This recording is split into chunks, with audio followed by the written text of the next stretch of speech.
Hello plant people, welcome back to my channel. I hope you're all doing well.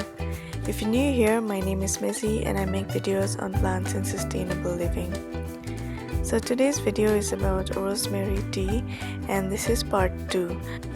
So part 1 video is up on my channel and it was about how I harvested the fresh leaves and kept it for drying, and this video is about how I will be packing them for the winter months. So I hope you all enjoyed this video.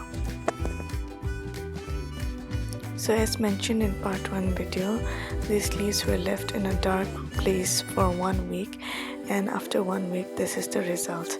I have separated the twigs from the leaves. I hope you all enjoyed this brief demo of how I made this rosemary tea.